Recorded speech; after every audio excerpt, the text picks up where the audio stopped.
hemos cogido una costumbre, mi esposa y yo. No sé si es una indirecta para mí que no sé cocinar, porque tengo que reconocer que no sé cocinar. Se me quema hasta la ensalada, imagínense usted eso. Hemos cogido la costumbre de ver de vez en cuando algunos programas de cocina del YouTube. Esto es una maravilla. Usted entra al YouTube y dice, quiero cocinar pan. Entonces, y le da 400 recetas de pan. Y una de las cosas que me llama particularmente la atención es que he conseguido una similitud entre las panaderías y cómo trata Dios en nuestra vida. Y entonces leía yo este versículo que dice, crezcan en gracia. Y no puedo negar que me he estado preguntando durante mucho tiempo cómo hacemos para crecer en gracia.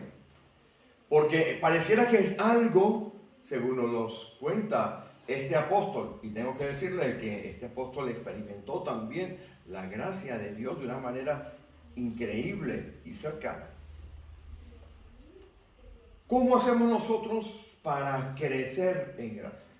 Recuerdo una iglesia que había en la ciudad de Miami, que tenía este nombre. La iglesia se llamaba Creciendo en Gracia. Y un día escuché al pastor. Y dejé de verlo el día que el pastor, que era de estos que son de alguna manera muy dados a hablar todo de la gracia y a no tener ninguna clase de control en muchas cosas, y ya los hermanos sabrán de qué me puedo estar refiriendo. Estaba predicando y sacó unos plátanos y empezó a comerse los plátanos mientras predicaba. Hasta ese día. Eso ya un montón de tiempo. Porque me parecía que hay cosas que en el púlpito tienen que ser de mucha seriedad y por ende hoy vamos a hablar con la seriedad de lo que significa crecer en gracia. Y para eso, si ustedes me permiten, y creo que es la característica de esta congregación, vamos a dar los mensajes casi como si fuesen estudios bíblicos. Para aquellos que, como yo, solamente saben dar estudios bíblicos, porque yo tengo que reconocer que soy muy mal predicador, siempre tiendo, ¿no? Y mi mujer me dice, no des estudios bíblicos, pero es que está en mi naturaleza dar estudios bíblicos.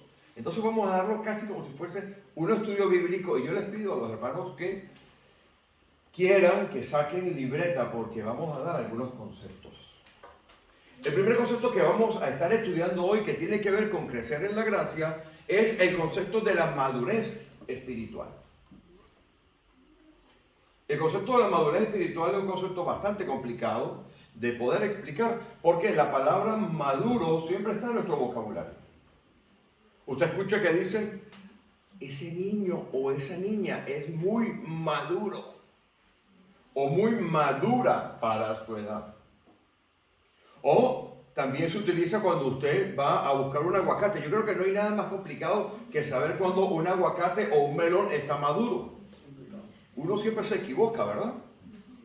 Hay miles de métodos para conocer si un aguacate está maduro. Unos lo tocan, otros lo olfatean, y aquellos incrédulos como yo lo abrimos. Es la única manera. La única manera de saber si un aguacate está maduro es que usted lo abra. Porque ahora con lo que hay en el mercado, parece que está maduro, y cuando usted lo abre, por eso ¿cómo está? O está podrido algunas veces, o está verde totalmente. Entonces, una de las cosas que tenemos que entender que uno de los objetivos de Dios para nuestra vida es la madurez espiritual. Y la madurez espiritual en nuestra vida es un proceso, como estaba explicando el hermano hoy, que nosotros tenemos que asumir. Y vamos a estudiar los procesos previos a la madurez espiritual y los procesos propios pertinentes de la madurez espiritual. Mire, la madurez espiritual, y tengo por aquí una chuleta que me hice, porque he vuelto a mi vieja escuela de predicar sin notas, pero a mí me parecía que tenía que traer algunas notas. La el concepto espiritual de la madurez espiritual, y no voy a entrar en teología que no sea teología práctica, porque teología la estamos dando con algunos hermanos que se están uniendo a algunos estudios bíblicos. Mire, es la habilidad, escuche esto, la habilidad de vivir la vida de manera consistente según la perspectiva del Espíritu Santo en vez de la perspectiva carnal. Lo voy a repetir porque falta una segunda parte. Imagínense que usted es un aguacate. Es la habilidad de vivir la vida de manera consistente según la perspectiva del Espíritu Santo en vez de la perspectiva carnal. Se demuestra, se manifiesta, se observa, se comprueba en contraste y a la luz de cada una de las circunstancias que pasan en nuestra vida personal. Y nuestra vida personal tiene dos caras. Tiene la cara interna, esa que nadie ve, usted y Dios, porque todos tenemos nuestra cara interna, ¿verdad? Esa que aparece en las cuatro paredes de nuestro dormitorio o cuando creemos que nadie nos está observando. Esa es nuestra vida privada. Esa que utilizamos únicamente para pensar acerca de nosotros y que nos lleva algunas veces a entender que tenemos algo que se llama conciencia. Pero después tenemos otra que es nuestra vida pública. Es lo que usted deja que los hermanos vean de usted. Se demuestra, se manifiesta en contraste y a la luz de cada una de las circunstancias que pasan en nuestra vida personal y privada, lo que se ve de cara afuera.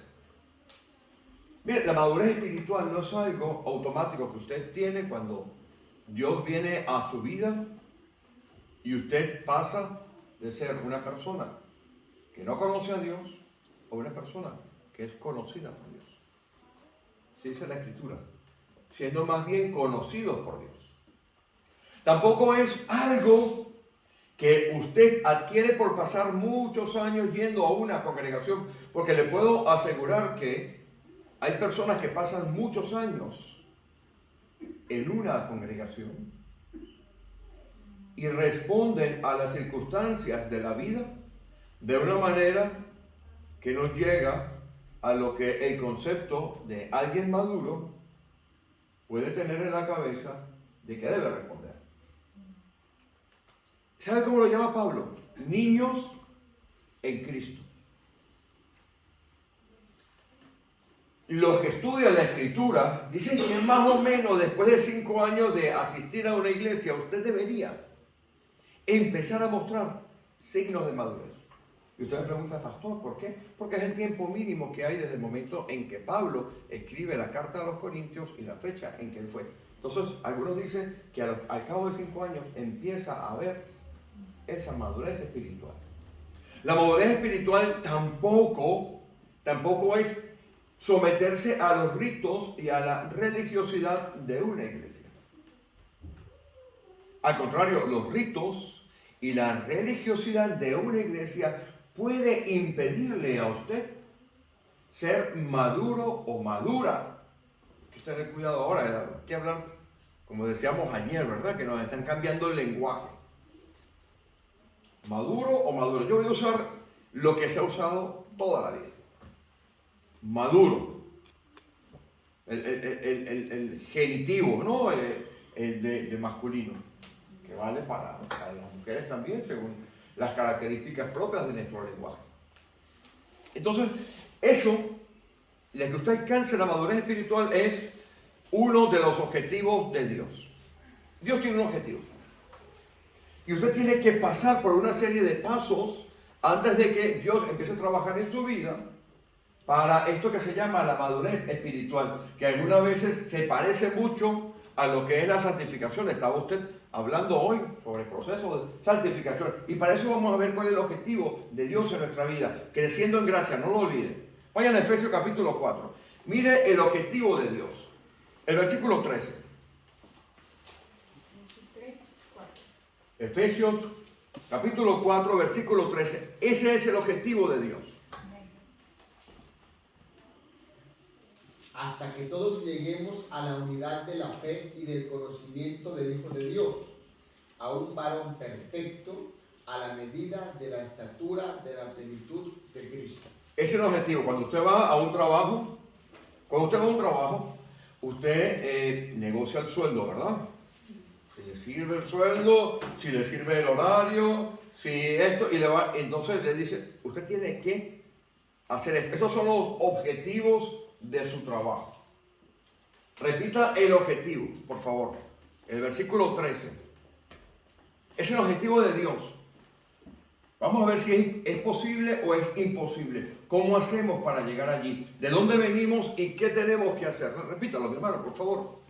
Hasta que todos lleguemos a la unidad de la fe y del conocimiento del Hijo de Dios, a un varón perfecto, a la medida de la estatura de la plenitud de Cristo.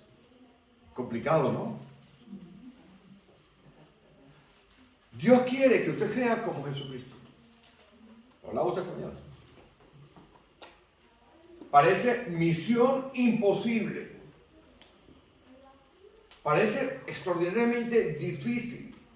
Pero vamos a ver de dónde nos ha sacado Dios y cómo tenemos nosotros que andar en ese proceso que en el principio se junta mucho con lo que es la santificación y que después empieza a dar unos frutos específicos que se llaman madurez espiritual. Y para eso tenemos que ir obligatoriamente a Romanos. Nuestro hermano citó esta mañana a Romanos y le decía yo, bendito sea Dios, que usted ha confirmado lo que hemos venido predicando durante estos días y que está en el mismo espíritu. Vayan por favor con Romanos capítulo 5. Amén. ¿Lo tienen? Mire, les he dicho al principio que vamos a hablar de teología práctica, ¿verdad? No vamos a hablar de teología porque aquí se duerme todo aquí. Si empiezo a hablar de teología de esas que enseñan los seminarios, voy a hablar de práctico. El concepto de la salvación, como tal, tiene al menos 3 aplicaciones prácticas en la vida del hombre. Algunas aplicaciones prácticas van hacia el pasado, algunas aplicaciones prácticas van hacia el futuro y otras aplicaciones van en el presente. Y ahí es donde nos vamos a centrar. Vamos a ver qué es las 3 etiquetas que Dios pone en nuestra vida, como cuando usted amasa el pan, ¿verdad? Hemos hablado de pan. Amasa el pan, luego lo pone en ¿dónde? A reposar, ¿no? ¿Y qué pasa cuando reposa? Se hincha, crece y después lo hornea al horno. Vamos a ver estas cosas aquí. ¿Está conmigo? Venga, busquen por favor el versículo 6. El versículo 6 nos enseña que hubo un momento en nuestra vida, después de que hemos nacido naturalmente en el mundo, hubo un momento en nuestra vida en que la misma Escritura dice que éramos débiles. Por tanto, era imposible que nosotros mismos pudiéramos salvarnos. Miren lo que dice el versículo. Esto tiene que aplicar hacia el pasado. Dice, porque Cristo, cuando aún éramos débiles, a su tiempo murió por los impíos. Usted y yo, a los ojos de Dios, éramos impíos. Y en un tiempo determinado de nuestra vida, Dios nos llama al proceso de ser salvos. Vamos al versículo 8. Mas Dios muestra su amor para con nosotros en que, siendo aún pecadores, Cristo murió por nosotros. Cuando Él muere por nosotros, sucede algo importante en nuestra vida, es que somos justificados. La palabra justificado, lo que en realidad significa que hemos cumplido la medida de Dios, pero no por nosotros, no por nuestras obras. Es por un proceso que estaba explicando nuestro hermano esta mañana, que tiene que ver con la fe en Jesucristo por la gracia de Dios redentora siendo aplicada en nuestra vida. Entonces la primera etiqueta que nosotros tenemos en nuestra vida es débiles, pecadores con la necesidad de un Salvador. Y después viene, si usted va conmigo al versículo 8, dice, Cristo murió por nosotros. Y después dice, mucho más, estando ya justificados. Es decir, al momento en que la redención de Jesucristo se aplica en nuestra vida, pasamos a un estado que se llama justificados. Eso es tiempo presente.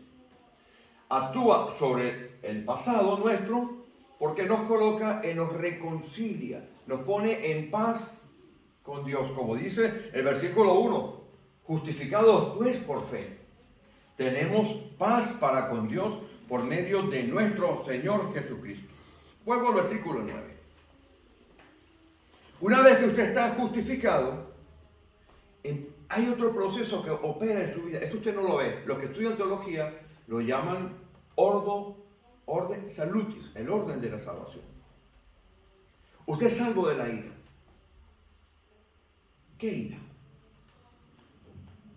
¿De qué ira le salva a Dios? Observe que lo salva primero, lo justifica, ¿no? las tres aplicaciones de la salvación, y le salva de la ira. ¿De qué ira? Pues mire, la ira que está hablando aquí es, saben que hay dos palabras para ira, ¿no? Hay dos palabras para ira. Esta ira que está aquí es una ira que se divide en dos tipos de ira. La ira activa de Dios y la ira pasiva de Dios. La ira pasiva de Dios es la ira cuando Él deja que usted haga lo que usted quiere. Y esta la vemos allí mismo en Romanos, en el capítulo 1. Vayan conmigo al capítulo 1, por favor. El versículo 18. La palabra allí que utiliza para ira es orge. Y esta es la ira de Dios. Porque si usted sigue leyendo, a partir del versículo 18, yo voy a leer algunos versículos salteados. Estamos viendo cómo nos transforma. Dios nos amasa, nos lleva a preparar la masa y luego nos hornea. Porque el objetivo de Dios es que usted crezca a la medida de la plenitud de Jesús. Nos salva de esta ira, porque la ira de Dios se revela desde el cielo contra toda impiedad e injusticia de los hombres, que detienen con injusticia la verdad. Y nosotros estábamos aquí. Porque lo que de Dios se conoce les es manifiesto, pues Dios se lo manifestó. Porque las cosas invisibles de Él, su eterno poder y deidad, se hacen claramente visibles desde la creación del mundo, es decir, desde que está Adán, se ve. Siendo entendida por medio de las cosas hechas, de modo que no hay excusa. Es decir, hay una ira, que es la ira pasiva de Dios, que se ve aquí. ¿Por qué? Porque dice que en el versículo 25, dice, ya que cambiaron la verdad de Dios por la mentira, honrando y dando culto a las criaturas antes que al Creador, el cual es bendito por los siglos, amén. Por esto Dios los entregó a pasiones vergonzosas. Aquí empieza Dios a quitarse. El versículo 28, Dios los entregó a una mente reprobada. Eso es parte de la ira pasiva de Dios. Haz lo que quieras. La ira activa es cuando juzga al final. Pero esto es la ira pasiva de Dios. El versículo 32 nos dice, quienes habiendo entendido el juicio de Dios, que los que practican tales cosas son dignos de muerte, no solo las hacen, sino que también se complacen con los que las practican. Usted y yo estábamos aquí. En alguno de esos pecados que están aquí, injusticia, versículo 29, fornicación, perversidad, avaricia, maldad, envidia, homicidios, contiendas, engaños, malignidades, murmuración, detractores, aborrecedores de Dios, injuriosos, soberbios, altivos, inventores de males, desobedientes a los padres, necios, desleales, sin afecto natural, implacables, sin misericordia. ¿Está usted en alguno de estos? No me lo diga. Seguro que sí. Entonces usted era sujeto de la ira pasiva de Dios.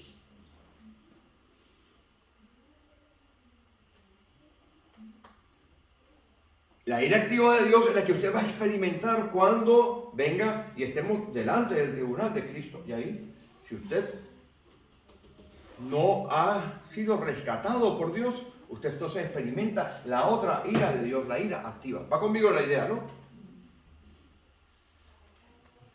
esta palabra que está aquí, que dice dignos de muerte, Roma estaba llena de judíos y de griegos, pero su manera de pensar era griega.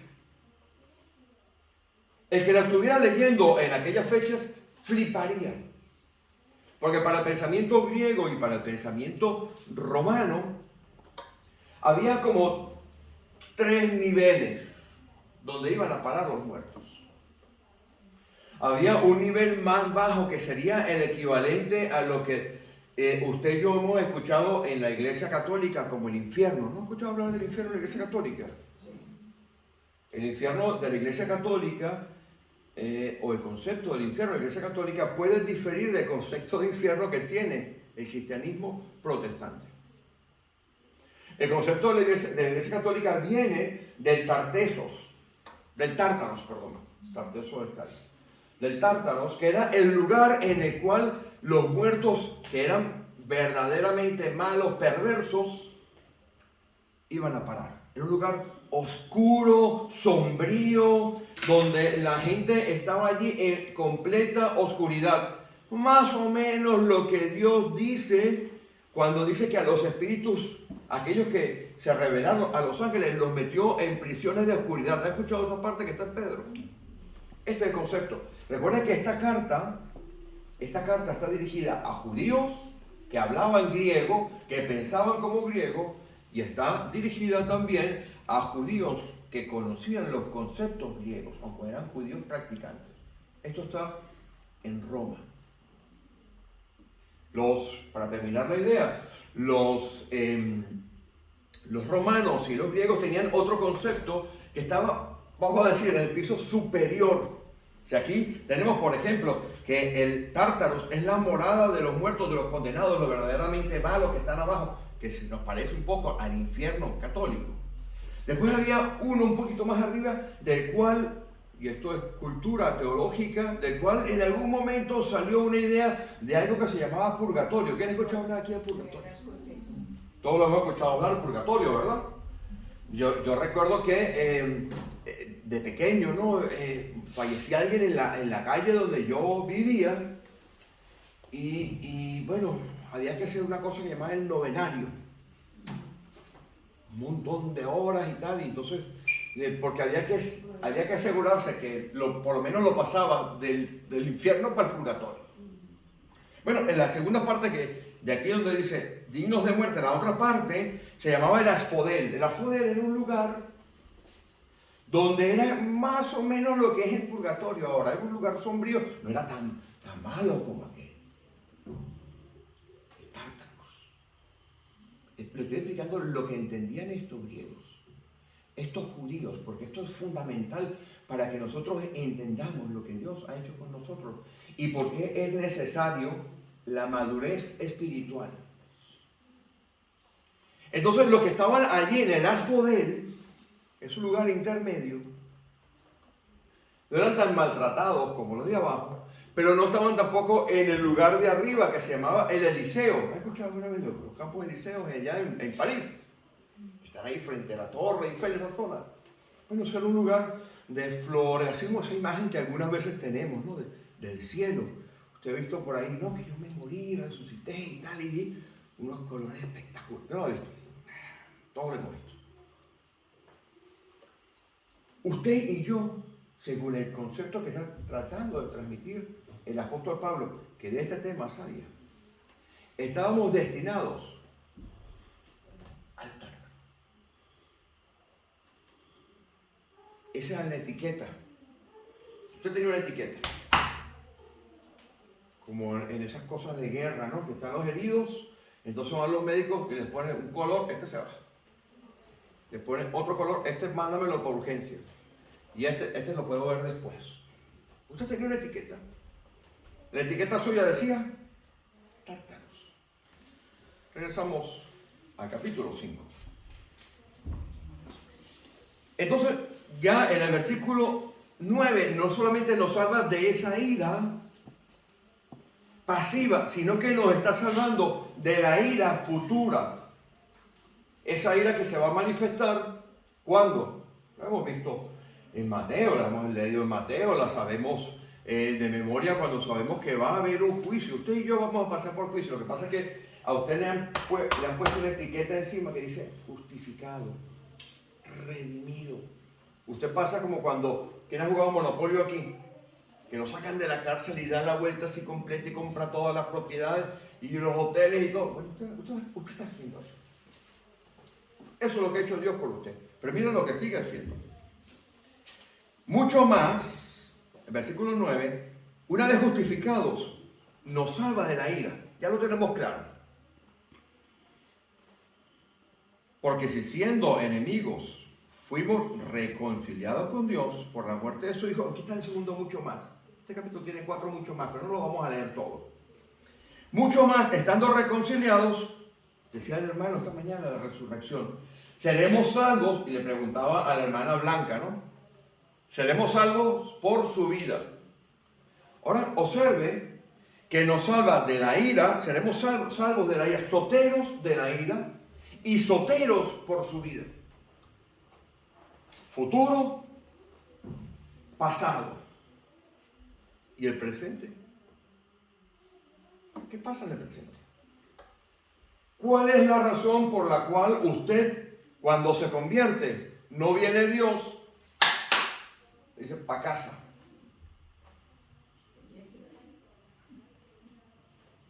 Porque Dios le tiene a usted en el proceso de madurez espiritual. Y para madurez espiritual usted tiene que pasar por algo muy sencillito, que son las pruebas. La única manera en que usted y yo crezcamos espiritualmente es que Dios nos meta en una prueba, como mete al oro, hasta que Él pueda ver su imagen reflejada en nosotros. ¿Se puede? ¿Complicado? Mucho. Vamos a Santiago.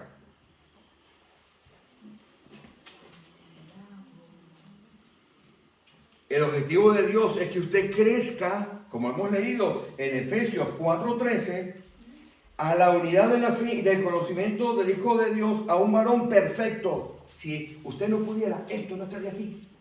Diría, casi perfecto. Casi. En las cosas de Dios, o usted aprueba o no aprueba. Ahí no hay que, como yo, que allá en Venezuela se calificaba con 20. 20 era la máxima nota.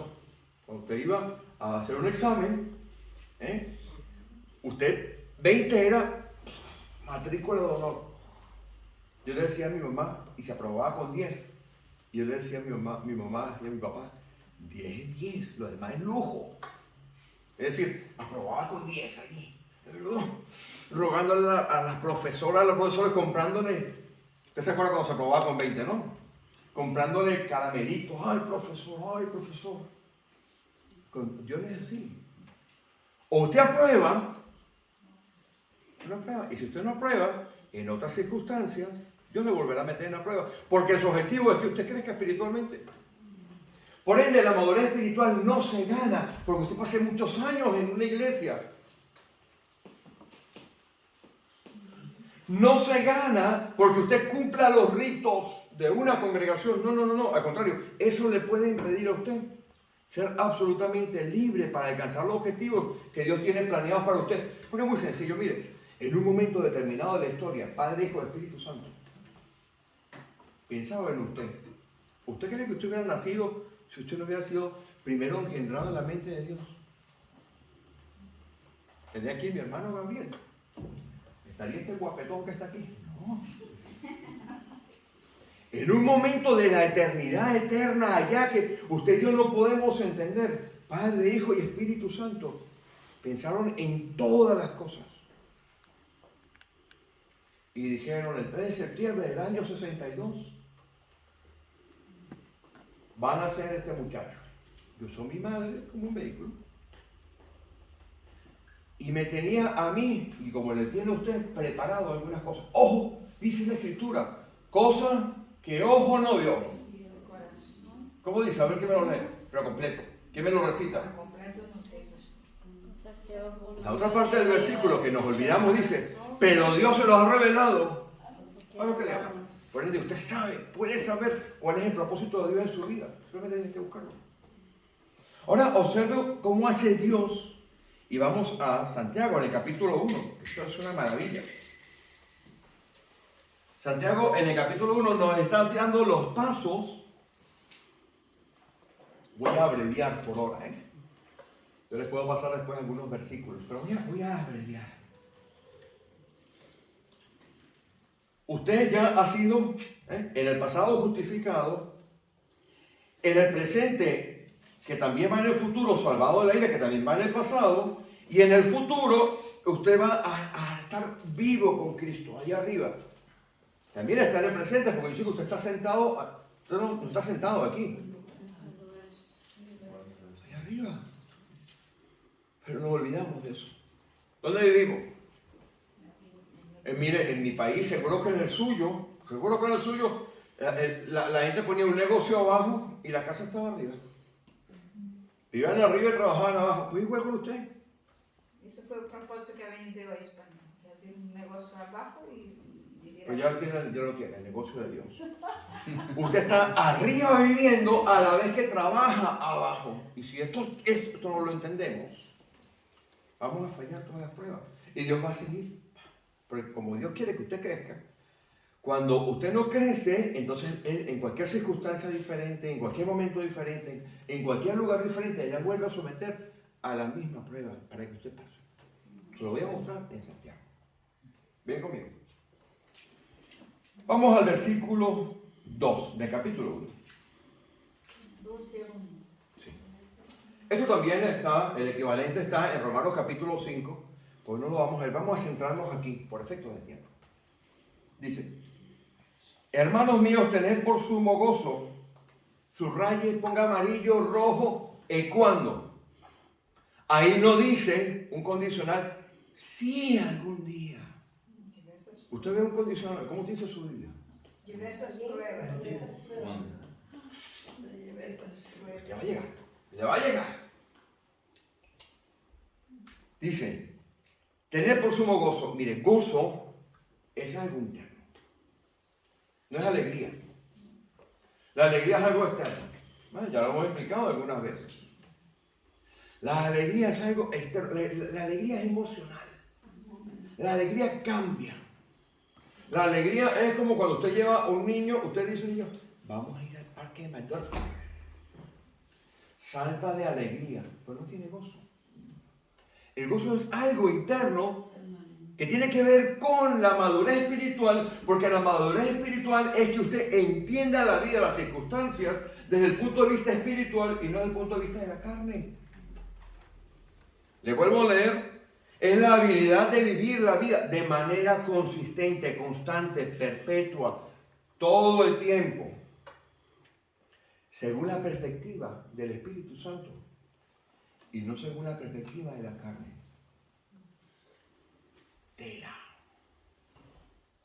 Y se manifiesta en cómo responde usted interna y externamente a las circunstancias del día a día, que como decía nuestro hermano, pueden ser fatales, terribles. Y eso no le tiene que hacer perder el gozo, porque si yo leo aquí, el gozo es Macario.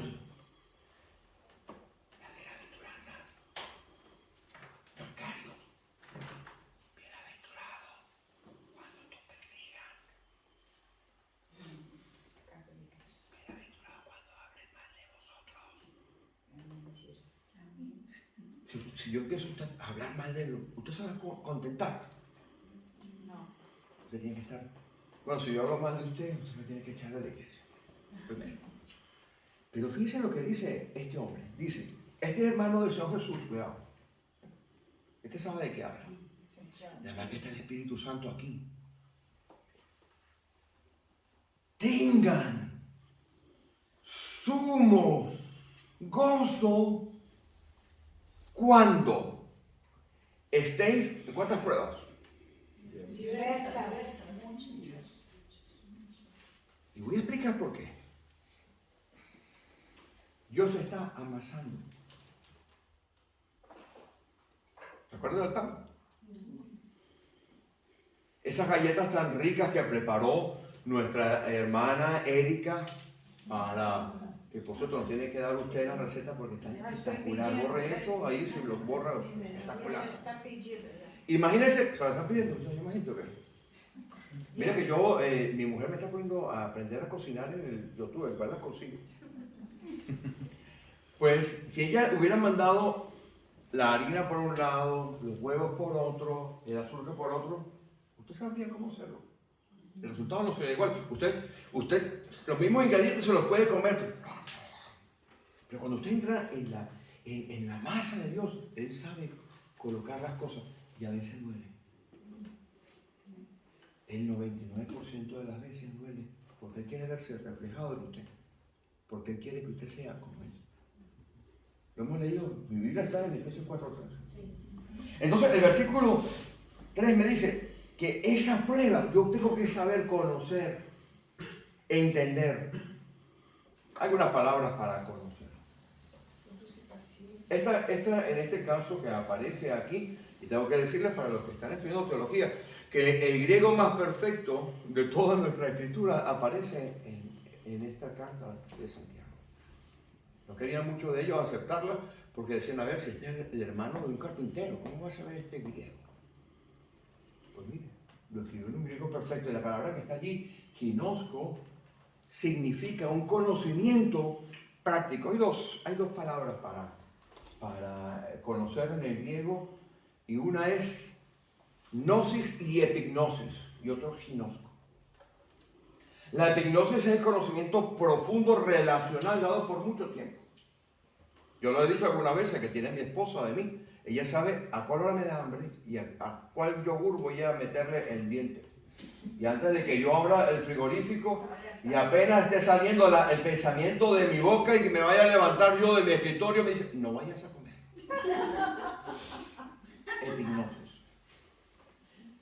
Cuando yo aprendo a hacer alguna cosa y la practico, 1 por 1, 1, 1 por 2, 2. ¿Cómo aprendimos las tablas de matemáticas? ¿Sí, no? Gnosis. Pero ginosko, que está aquí, es el conocimiento también experimental que tiene que ver con una situación que ya tienes que darla por aprendida. Y requiere madurez. Yo le aseguro que mi hermano no le va a dar las llaves del coche a Isabela. Entonces lo daría, para que lo condujera. Porque no está maduro todavía. Cuando tenga 18 años le diga, papá, el coche. Ya se acabó el carnet, ya se lo puede dar. Pues esto tiene que ver con la madurez. Dice, sabiendo que la prueba, ¿de qué? De vuestra fe. Voy a explicar esto porque esto es algo absolutamente interesante aquí. Usted tiene que saber que la primera prueba que le va a dar Dios a usted es pequeñita. No va creciendo. ¿Mm? Va creciendo. Y nos va poniendo peor. Porque Dios quiere su crecimiento espiritual.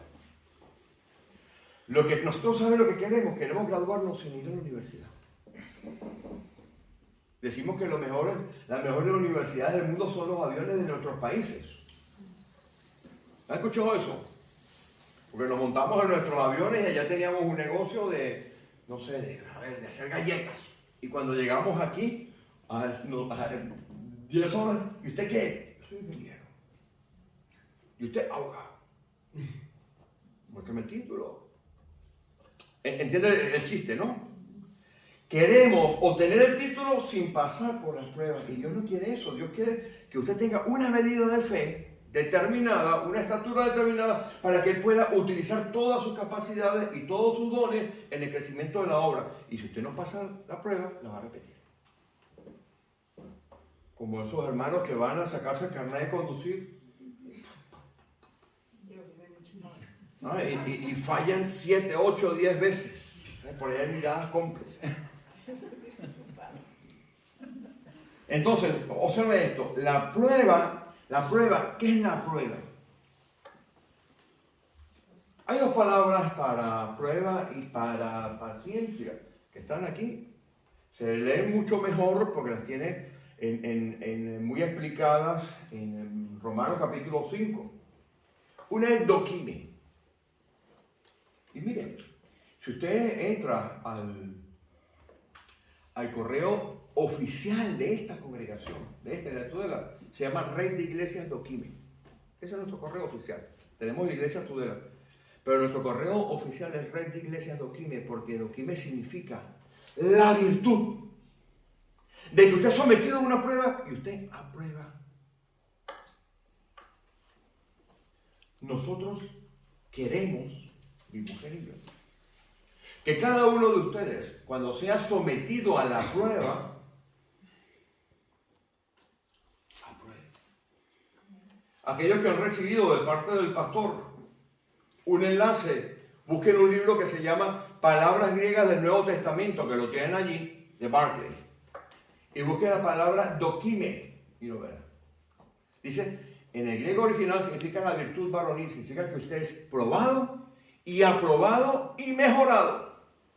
Vamos a verlo con esa perspectiva. Probado, aprobado y mejorado. Porque en la prueba, lo aprobado y mejorado de vuestra fe va a dar un fruto que se llama la paciencia, el upomone. Un upomone es la capacidad que usted tiene, el reset que usted tiene. ¿Sabe cuando usted le da reset a la computadora? Que vuelve a empezar. Para empezar la otra prueba. Eso está también en Romanos capítulo 5.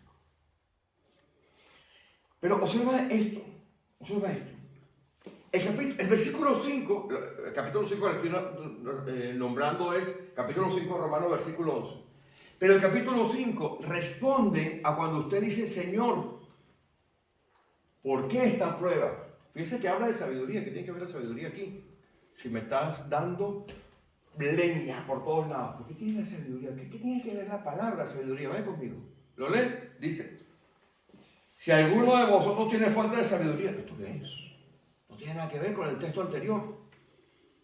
Porque el texto anterior me está diciendo que tengo que estar gozoso cuando Dios me está probando para aprobarme, para mejorarme y a la vez para que una vez de eso produzca otra vez y yo siga avanzando en mi vida espiritual. En ese proceso en el cual podríamos decir que está subiendo el pan hasta que está correcto para el horno. El horno es cuando Dios nos llama a su presencia. Mira lo que dice aquí. Si alguno de vosotros tiene falta de sabiduría, porque usted no tiene que quejarse a Dios, tiene que preguntarle, Señor, ¿para qué esto? ¿Para qué? Es diferente. Señor, no entiendo. No entiendo por qué está pasando esta circunstancia en mi vida. Pero cuando yo tengo sabiduría, resulta que en la primera epístola de los Corintios, en el capítulo 2, en el versículo 16, me habla de algo que se llama la mente de Cristo. Cuando se implanta en mi vida la mente de Cristo, porque yo se la he pedido a Dios en medio de la prueba, la bendición en su vida va a llegar en medio de la prueba. Dios trabaja en la tormenta, en la dificultad.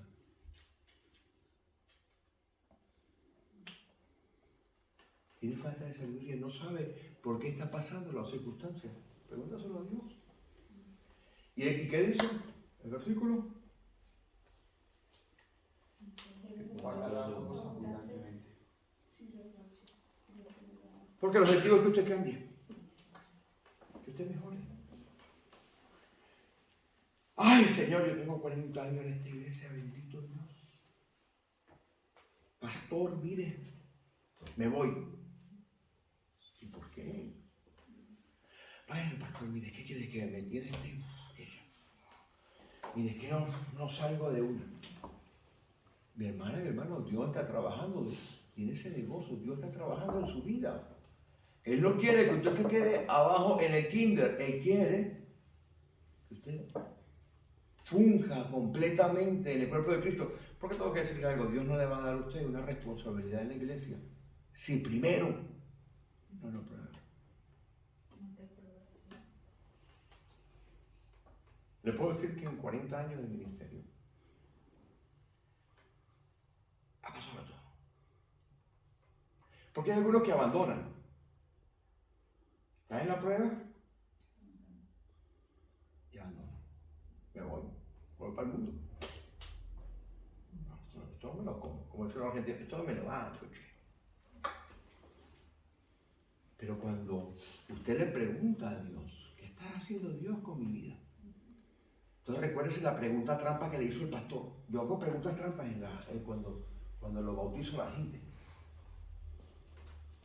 No sé las preguntas que le habrán hecho. ¿A quién bautizó usted, no? ¿A quién más bautizó a esta congregación? Este año hacemos bautizo en agosto. Yo hago una pregunta trampa al final, que malintencionado. La primera pregunta que hago, ¿se acuerda por fin? Tráigame el aceite. La primera pregunta que hice fue, ¿ha venido usted de manera voluntaria? ¿Y qué respondió mi hermano? Y la segunda es la madrina. Mi hermana, no voy a decir el nombre porque sale por internet, ¿verdad? Mi hermana, ¿va a seguir a Dios, a Jesús, usted, cueste? ¿Qué dijo?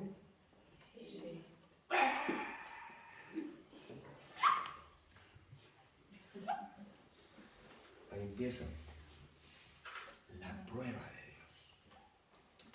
Y esa bendita prueba de Dios lo que quiere es que usted, vamos a terminar, porque hay mucho aquí para hablar, que usted tenga la madurez espiritual para responder de manera correcta desde la perspectiva de Dios, no desde la carne, a todas las circunstancias que van en su vida. Entonces usted va ascendiendo. Y a medida que usted va ascendiendo, tengo que decir que la prueba es peor.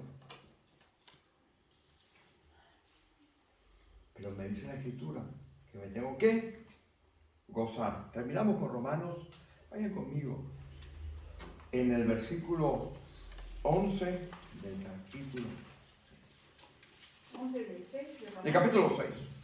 Vamos al 22 para finalizar. Me queda mucho aquí. Romanos capítulo 6, me queda mucho aquí todavía. Pero bueno, yo creo que ya han captado la idea. Capítulo 6 de Romanos, el versículo 22. Toda esta prueba produce en usted la madurez espiritual, que es el equivalente a la santidad. Lo que pasa es que al principio, la santificación suya y la santidad son como dos curvas de líneas. Esto las líneas esas que salen los gráficos. Al principio una va por un lado y otra va por otro, pero a medida que usted va creciendo, esas curvas se igualan. Observe el versículo 22, con esto terminamos. Mas ahora que habéis sido libertados del pecado, ¿se acuerdan lo que estábamos leyendo al principio, verdad? Y hechos siervos de Dios, esclavos de Dios, tenéis por vuestro fruto, que dice Santiago que produce, ¿se acuerdan? Produce carpos, fruto, produce la santificación y fin, la bendita vida eterna.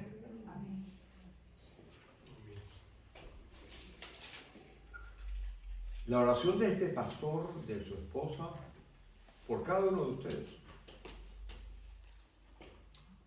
es que ustedes alcancen la estatura espiritual que el Señor tiene preparado para ustedes.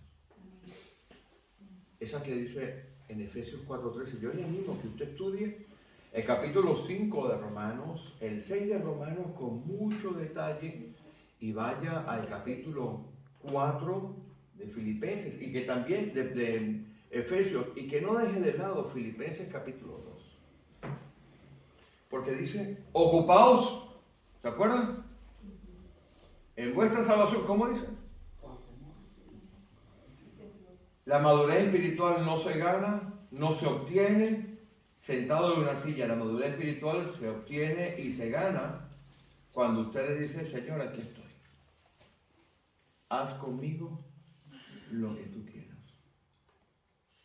La vida nuestra es muy corta en la tierra y la vida eterna es eterna. Así que la oración mía, mis hermanos, es que cuando usted salga por esa puerta, después de la fantástica clase que hemos tenido hoy, completando esta serie, porque Dios es bueno. Yo no sabía lo que iba a predicar el hermano la semana pasada, no sabía lo que iban a cantar, pero si usted lee las canciones y escucha la predicación, todo esto va en línea. Quiero que nos levantemos para orar.